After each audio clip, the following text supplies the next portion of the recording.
Hello friends, स्वागत है आप सबका मेरे चैनल पे। तो फ्रेंड्स, आज मैं आपके साथ 34 साइज़ पे 4 टक्स ब्लाउज़ की कटिंग एंड स्टिचिंग शेयर करूंगी। तो देखिए, इसका बैक पार्ट हमने तैयार कर लिया है। इसका फुल वीडियो मैंने आपके साथ शेयर किया है कटिंग स्टिचिंग का।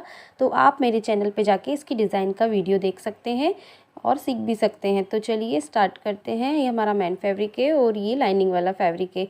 तो सबसे पहले हम अस्तर पे अपने फ्रंट पार्ट का नाप लगाएंगे। तो देखिए, हम फ्रंट ओपन बना रहे हैं, इसलिए इसकी जो कटिंग हम करेंगे वो ओपन साइड से करेंगे। अब हम अपने ब्लाउज़ का नाप लगाएंगे। तो देखिए, हमारा जो बैक पार्ट था उसकी जो लंबाई ली थी हमने 14 इंच ली थी। अभी हम यहाँ पे फ्रंट पार्ट में बेल्ट लगाएंगे, इसलिए हम इसमें 1.5 इंच एक्स्ट्रा लेंगे। तो हम इसकी टोटल लंबाई रखेंगे 15.5 इंच। आप 16 इंच भी ले सकते हैं, पर हम इसमें 1.5 इंच ही एक्स्ट्रा ले रहे हैं। तो यहाँ पे हम 15.5 इंच पे इस तरीके से निशान लगाएंगे और यहाँ से लाइन को सीधा ड्रॉ कर लेंगे। इस तरीके से देखिए, लाइन को सीधा कर लेना है आपको। हम बेल्ट वाला ब्लाउज़ बना रहे हैं, इसलिए हमने इसमें लेंथ में 1.5 इंच एक्स्ट्रा लिया है। अब देखिए, आपको बाकी मेजरमेंट वैसा ही रखना जैसा हमने बैक पार्ट के लिए लिया था। 5.5 इंच हमने शोल्डर लिए हैं और 6 इंच हमने आर्म होल लिया है। अब देखिए, यहाँ से आपको आपके पहले जो चेस्ट का नाप है वो लगाना है और उसमें 2 इंच की एक्स्ट्रा जो मार्जिन लेनी है वो लेनी है। अब नीचे यहाँ से देखिए, इस तरीके से लाइन को सीधा कर लेना है। अब हम यहाँ पे अपना जो आर्म होल का नाप है वो लगाएंगे। अब देखिए, ये तो हमारे बैक पार्ट के अकॉर्डिंग हो गया। अब हम फ्रंट आर्म होल को इस तरीके से 1/2 इंच अंदर की तरफ लेते हुए इस तरीके से गोलाई का नाप लगाना है। अब हम यहाँ से जो अपना नाप के लिए एक्स्ट्रा लेना होता है उसका नाप लगाएंगे। तो देखिए, चेस्ट के पास से आपको 1 इंच एक्स्ट्रा लेना है और नीचे कमर की तरफ से हमको 1.5 इंच एक्स्ट्रा लेना है और इस तरीके से लाइन को सीधा कर लेना है। अब हम इसमें अपने बेल्ट का निशान लगाएंगे। तो देखिए, ओपन वाले साइड से हमको 4 इंच पे निशान लगाना है और जो कमर वाला पार्ट है हमारा, वहाँ पे हमको 3 इंच पे निशान लगाना है। अब देखिए, इस तरीके से शेप देते हुए आपको बेल्ट का शेप बनाना है। यहाँ से हम हल्का सा 1/2 इंच ऊपर की तरफ मिलाएंगे इस तरीके से। अब हम अपने गले का निशान लगाएंगे। तो देखिए, जो गले की चौड़ाई हम ले रहे हैं वो 2.5 इंच ले रहे हैं और गले की जो लंबाई हम ले रहे हैं वो 5.5 इंच ले रहे हैं। आप अपने अकॉर्डिंग गले की लंबाई बढ़ा सकते हैं। इस तरीके से देखिए, एक बॉक्स बना लेंगे और हल्का सा यहाँ पे राउंड शेप दे देंगे हम। आप अपने पसंद का कोई भी शेप इस पे बना सकते हैं। अब देखिए, इसकी कटिंग कर लेना है आपको। तो देखिए, इस तरीके से आपको कटिंग कर लेनी है।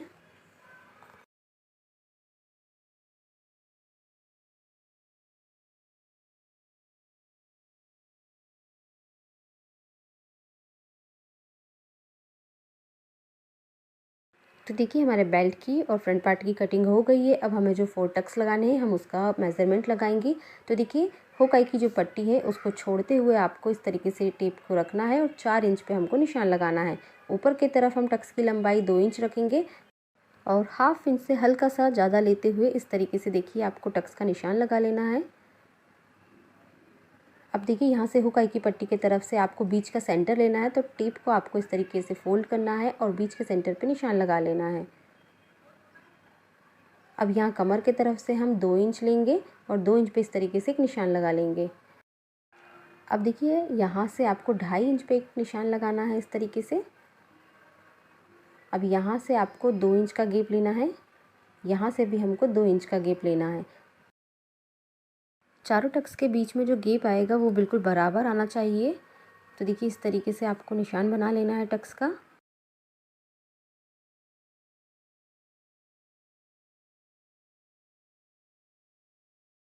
तो देखिए, इस तरीके से एक सर्कल बन के आपका तैयार हो जाएगा और बिल्कुल बराबर ये सर्कल हमारा आया है। इसके बीच का जो गैप है बिल्कुल बराबर है। अब देखिए, यहाँ पे आपको हल्के से कट लगा लेने हैं ताकि हमारा जो दूसरा वाला पार्ट है उस पे हमें टक्स लगाने में आसानी रहे।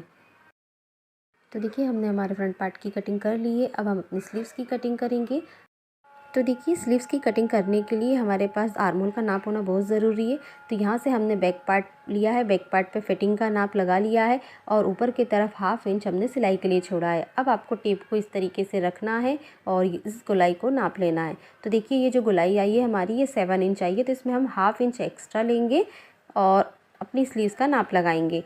तो देखिए, यहाँ से आपको ये जो बचा हुआ हमारे पास फैब्रिक है इसको आपको इस तरीके से रखना है। तो ये अस्तर हमारा थोड़ा सा कम हो रहा है तो हम इस तरह में जॉइंट लगा लेंगे।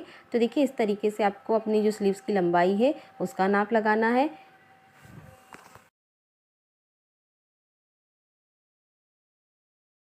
अब देखिए यहाँ से हमको अपने आर्म होल का नाप लगाना है। तो हमारा जो आर्म होल आया था वो 7 इंच आया था, उसमें हमको हाफ इंच प्लस करना है। तो 7.5 इंच पे हम देखिए इस तरीके से निशान लगाएंगे।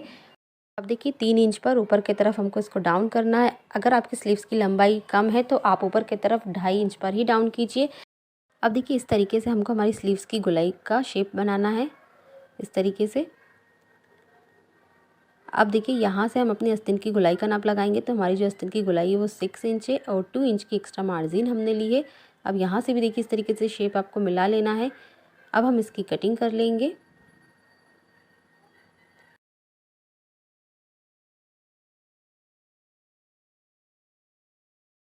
अब देखिए ये जो एक्स्ट्रा कपड़ा बचा है इसको हम अपनी स्लीव्स में कट करके लगाएंगे। तो देखिए हमने हमारे स्लीव्स की और फ्रंट पार्ट की कटिंग कर ली है। अब इसको मेन फैब्रिक के ऊपर रख के कट कर लेंगे। तो देखिए मेन फैब्रिक के ऊपर भी हमने इसको कट कर लिया है। अब हम इसको स्टिच करेंगे। तो देखिए पहले हम अपने एक पार्ट को तैयार करेंगे। तो आपको फ्रंट पार्ट को उल्टा रखना है और उसके ऊपर लाइनिंग वाले पार्ट को इस तरीके से रखना है और चारों तरफ से इसको स्टिच करना है। मेन फैब्रिक के साथ हमको अपने लाइनिंग वाले पार्ट को पहले चारों तरफ से अच्छे से स्टिच कर लेना है। अब देखिए ये जो एक्स्ट्रा फैब्रिक है इसको कट करके निकाल लेना है।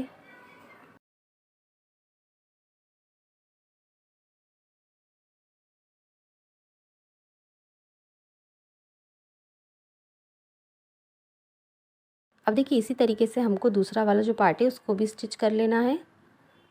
तो देखिए हमने दोनों पार्ट को इस तरीके से स्टिच कर लिए हैं। अब हम इसमें ये जो टक्स हैं इसको स्टिच करेंगे। तो देखिए इस तरीके से आपको जो निशान लगाया हमने उस पर आपको इस तरीके से स्टिच कर लेना है।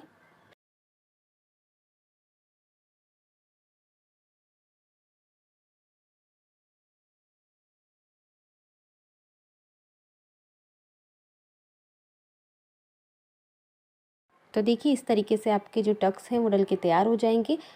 दूसरे पार्ट को भी आपको इसी तरीके से तैयार कर लेना है टक्स डाल के। अब हम बेल्ट को तैयार करेंगे। तो देखिए दोनों को हम साइड में रखेंगे और बेल्ट को तैयार करना है। तो देखिए मेन फैब्रिक को आपको नीचे रखना है सीधा और उसके ऊपर बेल्ट को इस तरीके से रखना है और नीचे कमर की तरफ से आपको स्टिच करना है।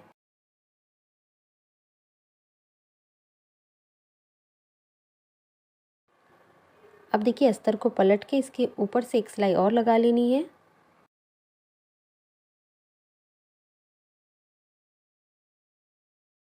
अब देखिए इसको इस तरीके से पलट लेना है और अच्छे से सेट कर लेना है और ऊपर की तरफ जो एक्स्ट्रा फैब्रिक है इसको कट करके निकाल लेना है। तो देखिए हमने दूसरे बेल्ट को भी इसी तरीके से तैयार कर लिया है। अब हम अपने फ्रंट पार्ट में बेल्ट लगाएंगे। तो देखिए आपको इस तरीके से फ्रंट पार्ट को रखना है सीधा और इस पे हमको इस तरीके से बेल्ट को लगाना है। देखिए बिल्कुल फिनिशिंग से हम बेल्ट को लगाएंगे। तो देखिए आपको सबसे पहले मेन फैब्रिक है ना, मेन फैब्रिक के साथ इसको स्टिच करना है। तो देखिए इस तरीके से हम मेन फैब्रिक के साथ अपना जो फ्रंट पार्ट है उसको स्टिच करेंगे।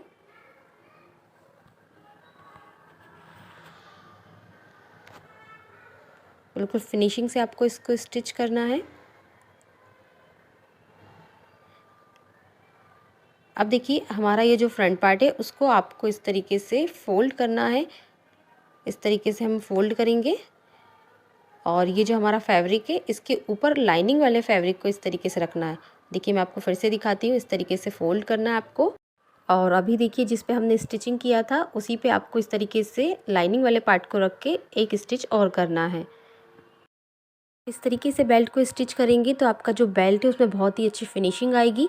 तो देखिए इस तरीके से आपको स्टिच कर लेना है।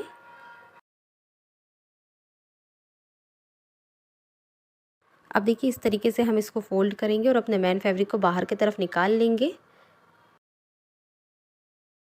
तो देखिए इसको अच्छे से सेट कर लीजिए निकाल के। चाहे तो आप इस पर प्रेस भी कर सकते हैं। तो देखिए ये जो एक्स्ट्रा पार्ट निकल रहा है इसको हम कट करके बाहर निकाल लेंगे। बराबर कर देना है कट करके आपको। अब देखिए ये यहाँ से जो हमारे रेशे निकलते हैं ब्लाउज़ के वो नहीं निकल रहे हैं और ये जो ब्लाउज़ है वो बिल्कुल फिनिशिंग से हमने बेल्ट स्टिच कर लिया है। तो देखिए दूसरे पार्ट में भी हमने इसी तरीके से बेल्ट को लगा लिया है और बहुत ही फिनिशिंग से हमारा जो बेल्ट होता है वो इसमें लग जाता है और ब्लाउज़ में पीछे की तरफ बहुत अच्छी फिनिशिंग आती है। तो देखिए अब हम अपने ब्लाउज़ में हुकाई की पट्टी लगा के तैयार कर लेंगे।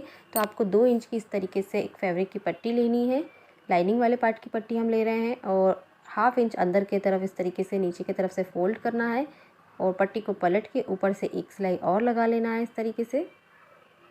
हुकाई की जो पट्टी होती है आप वो किसी भी साइड लगा सकते हैं।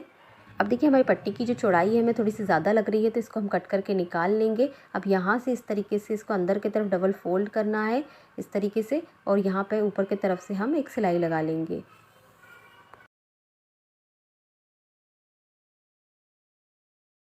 ऊपर की तरफ ये जो एक्स्ट्रा पार्ट है इसको कट करके फिनिशिंग दे देनी है आपको। अब देखिए हमको आई वाली पट्टी लगा के तैयार करना है। तो देखिए मैन फैब्रिक के साथ एक लाइनिंग वाला फैब्रिक आपको लेना है और नीचे के साइड से इस तरीके से फैब्रिक को रखेंगे ऊपर की तरफ हाफ इंच फोल्ड करते हुए और बराबर रखते हुए इसको स्टिच कर लेना है। अब देखिए पट्टी को इस तरीके से बाहर की तरफ निकालेंगे और इस तरीके से इसको डबल फोल्ड करना है आपको, बिल्कुल बराबर में डबल फोल्ड करके इसको स्टिच करना है। तो ये जो एक्स्ट्रा फैब्रिक है इसको हमको कट कर लेना है। अब देखिए इस तरीके से आपको डबल फोल्ड करना है और ऊपर से एक सिलाई लगा लेनी है।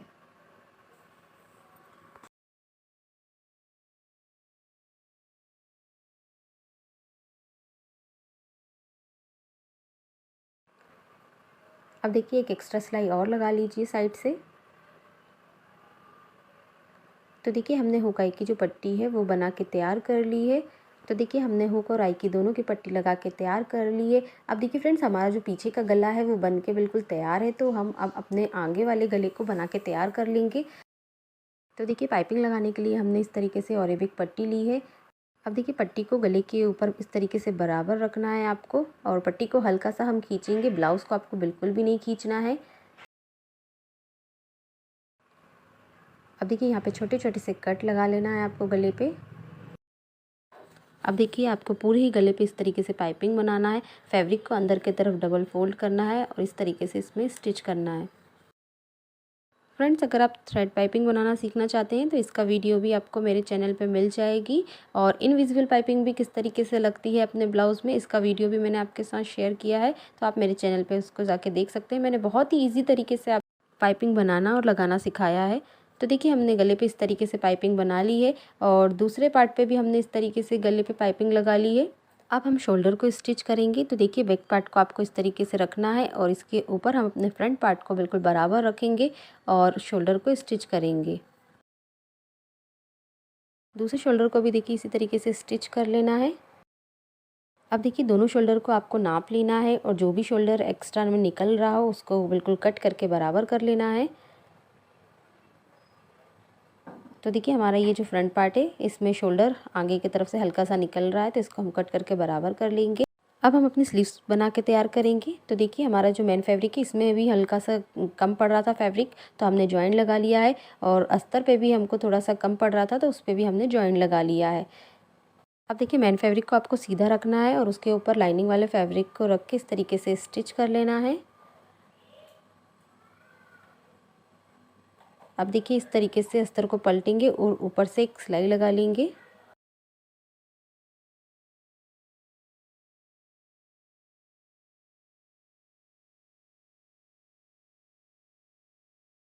अब देखिए लाइनिंग वाले पार्ट को अंदर की तरफ फोल्ड करेंगे और ऊपर से हम इस तरीके से इस पर सिलाई लगा लेंगे। अस्तर और मेन फैब्रिक को बराबर रखकर इस तरीके से आपको ऊपर से एक सिलाई लगा लेनी है।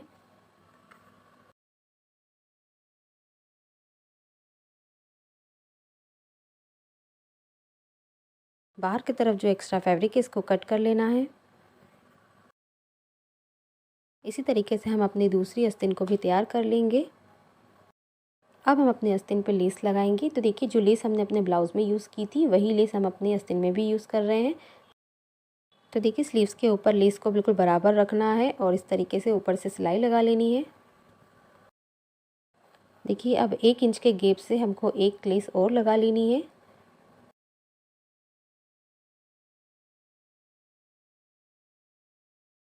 दूसरी स्लीव्स में भी हम इसी तरीके से लेस लगा के तैयार कर लेंगे। अब देखिए ब्लाउज़ को आपको इस तरीके से सीधा रखना है और इसके ऊपर हम अपने आस्तीन स्टिच करेंगे। अब देखिए स्लीव्स को आपको बीच के सेंटर से बराबर रखना है और गोलाई को इस तरीके से नाप लेना है और एक साइड से आपको इसको स्टिच करना शुरू करना है। तो देखिए आपको स्लीव्स को बराबर रखना है, बिल्कुल आपको स्लीव्स को बिल्कुल भी खींचना नहीं है और ना ही आपको मेन फैब्रिक को खींचना है। दोनों को बराबर रखते हुए आपको स्टिच करना है।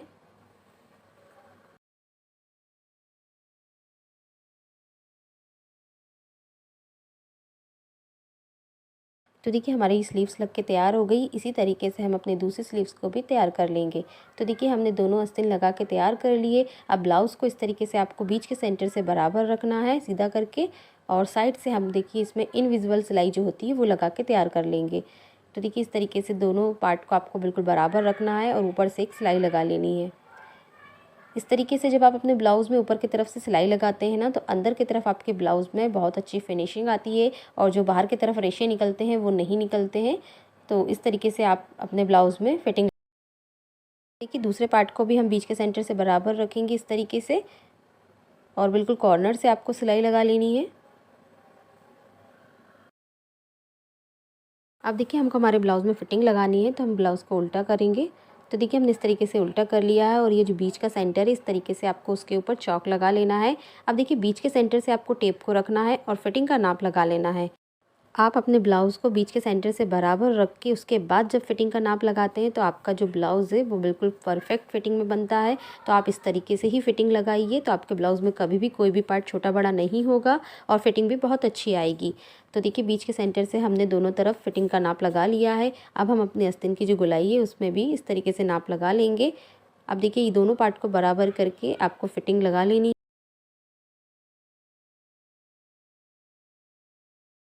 दूसरे साइड भी हमको इसी तरीके से फिटिंग लगा लेनी है।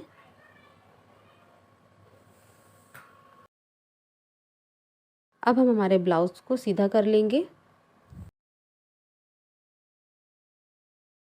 तो देखिए हमारा जो ब्लाउज़ है वो बन के तैयार हो गया है। अब हम इसके ऊपर आयरन कर लेंगे, जिससे इसमें और अच्छे से फिनिशिंग दिखेगी। तो फ्रेंड्स, आपको आज का वीडियो कैसा लगा मुझे कमेंट करके ज़रूर बताएं। वीडियो पसंद आई हो तो प्लीज़ लाइक शेयर ज़रूर करना। मेरे चैनल पे पहली बार आएँ तो सब्सक्राइब करना ना भूलें। बेल आइकन के बटन को ज़रूर दबाना। इससे मेरे आने वाली हर वीडियो की नोटिफिकेशन सबसे पहले आप तक पहुँचेगी।